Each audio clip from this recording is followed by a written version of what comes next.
The floor is yours. Yeah, so hello everyone.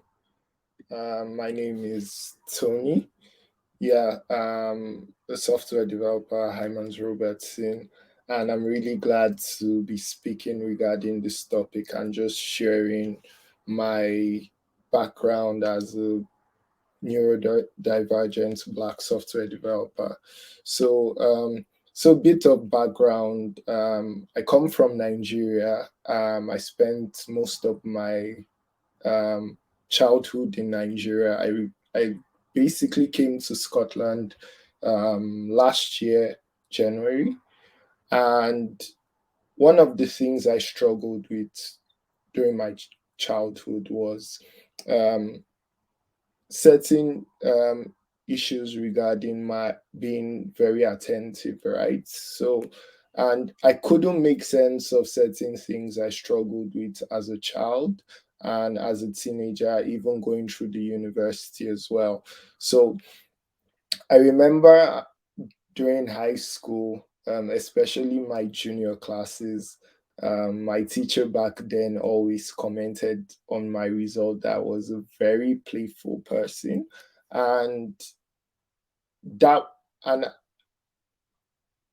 I also used to perform quite well in math, but in my other subjects, I tend to struggle with paying attention, taking out time to properly study, and all of that. But the reason I noticed I was quite good at math as a child, yeah, especially through high school, was because I was able to get my mind to really focus on taking a math problem and solving it to the point where I could arrive at a solution. So one of the great things about my um,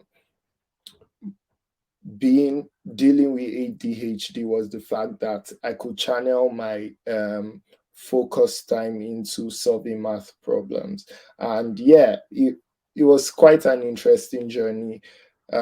Even coming from a very religious background as well, I know how I used to go to church as a young person, which and most times when I had to listen to sermons, I used to struggle, always sleeping off. At some point, I had to decide to serve within our teens church so I could be able to focus more during sermons and not sleep through that journey. Yeah. So, and getting into the university and becoming more independent, right?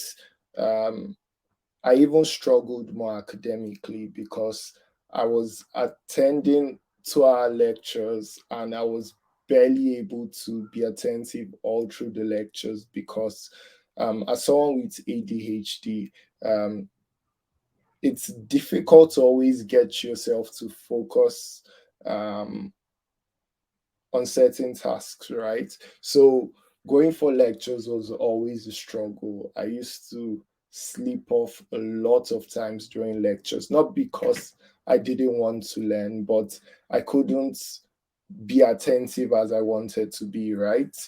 But the great thing about my university journey was I was also able to um, teach myself and train myself to be better at certain things.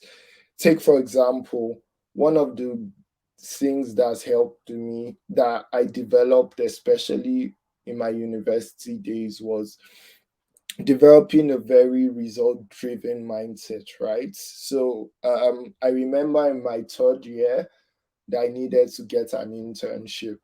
And I knew that landing an internship, I wanted to be able to sell myself as someone with a bit of software development experience. So I remember before my internship, while I was back in school, I worked on building a Facebook clone using PHP. And when I was going to apply for the internship, since it was a small startup, I basically walked into the office and pitched that I had built this. Um, and that was able to land me the internship at that point in time, right? So the fact that I was able to set a target for myself in terms of building a specific application, I was able to maximize my focus on building the application to land my internship. And during the course of the internship as well, I thought I would work on web applications, but I ended up doing some mobile work at the time. And the great thing that helped me always try to deliver on my tasks and meet up with deadlines was the community I had. And and that's why I always recommend that having a supportive community helps you as a neurodivergent individual. Being able to have people that cheer you through your journey, or they are reachable when you deal with certain issues, is very vital, especially for technical individuals as well. So like I mentioned and I highlighted a few times, maximizing your peak moments is a great way to maximizing your peak moments. What I mean by that is the times where you have the ability to focus. Maximizing it also helps you thrive as well. So I remember building the Facebook clone. I remember even after my internship, I took on the responsibility to try to build a mobile app for my church back then. And because I felt it would be a very rewarding task for me to take on, I was able to channel my peak moments into that and deliver on the task, right? So, as a neurodivergent individual, especially dealing with ADHD, right? I noticed what usually helps us focus more on certain tasks is when we have a better idea of the bigger picture.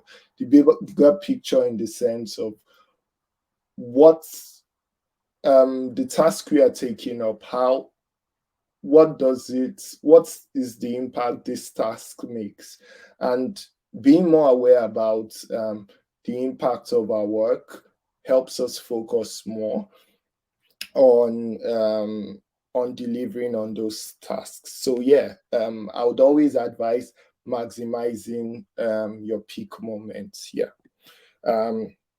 Another point I would bring up is the fact that I'm grateful to have gotten my job at Hyman's Robertson.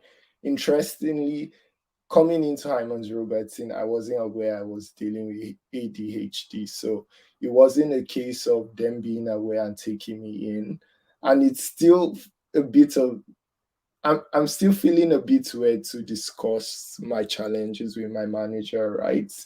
But I'm grateful for my organization because they're very inclusive, and I know even my head of diversity as well has similar struggles with ADHD, and we also have a community of neurodivergent individuals to help everyone feel like they belong within the organization. And so far, I'm grateful that the work environment helps different kinds of individuals thrive as well.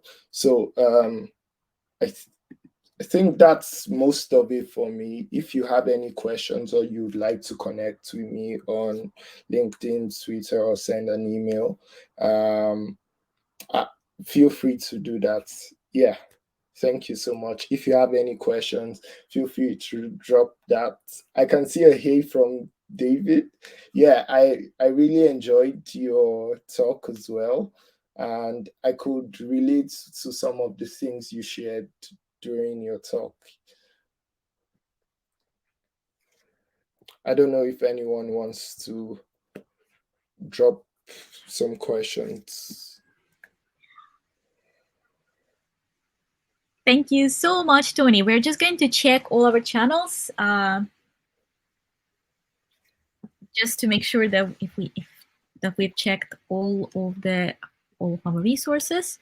And meanwhile, while my colleagues are checking, I'm going to share the link with our audience in all our channels. We do accept questions to the panel discussion. Again, you're very welcome to pop them just in the chat, but if you would like to submit a question for our later panel discussion, which is happening at 5 p.m. today, so you can submit them as well. So I'm just going to share it in the chat here, and I'll also ask my colleagues to share it in the chat on Baby, so that if you have any questions, or if you would like to ask anything specific, or if you'd like us to raise a point during the panel discussion that is going to start in a bit, you're very welcome. Yeah. Okay. Thank you so much. I think that, okay, just double checking. Right. Tell anything? Okay. I think that we didn't get the questions here, but it's if you still have any questions to Tony, Tony is joining us on a panel discussion at 12 o'clock. Together with our other speakers. We have David coming back on stage, and we also have Leti joining us. So Leti will be talking about her experience at the workplace, and mostly she will share the story later on with us about the activities that her employer is doing. But nevertheless, she's also a tech professional and who is experiencing dyslexia, so she will join us today. And we also have a special guest. So we have Elle Fawcett, who is a backend developer from New Zealand, has recently moved to Edinburgh, and is super excited also to share his story and his perspective and on his superpowers. So yeah, we're very much looking forward to have you all back on our panel, and we are moving to a short coffee break just before it starts. So yeah, and we're looking forward to see you all at 12 o'clock.